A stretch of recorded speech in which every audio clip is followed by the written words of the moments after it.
গতকাল রাত থেকেই আওয়ামী লীগ নেতাদের বিচার ও নিষিদ্ধের দাবিতে প্রধান উপদেষ্টার বাসভবন যমুনার সামনে বিক্ষোভ করে ছাত্র জনতা। জাতীয় নাগরিক কমিটি এনসিপির দক্ষিণাঞ্চলের মুখ্য সংগঠক হাসনাত আব্দুল্লাহর ডাকে এই কর্মসূচি শুরু হয়।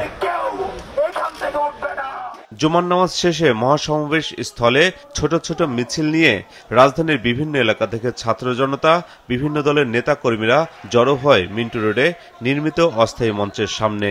বাংলাদেশকে রক্ষা করতে হলে অবশ্যই আওয়ামী লীগকে নিষিদ্ধ করতে হবে, দলীয়ভাবে আওয়ামী লীগকে নিষিদ্ধ করতে হবে। এবং জুলাই গণহত্যার বিচারের দাবিতে এবং গণহত্যাকারী ফ্যাসিস্ট আওয়ামী লীগ নিষিদ্ধের দাবিতে বাংলাদেশের প্রতিটা বিভাগে বিভাগে গেছে।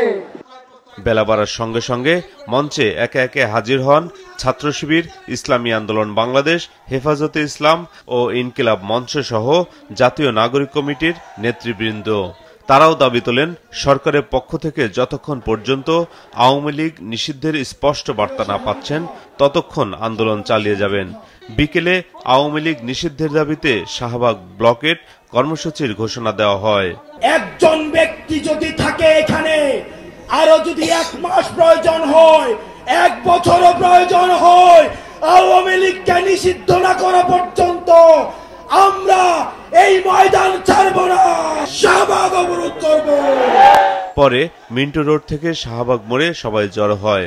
অবরোধের কারণে শাহবাগ থেকে সায়েন্স ল্যাব, টিএসসি এবং বাংলা মোটরগামী রাস্তায় যান চলাচল বন্ধ হয়ে যায়। মাহমুদুল হাসান, মাছরাঙা সংবাদ, ঢাকা।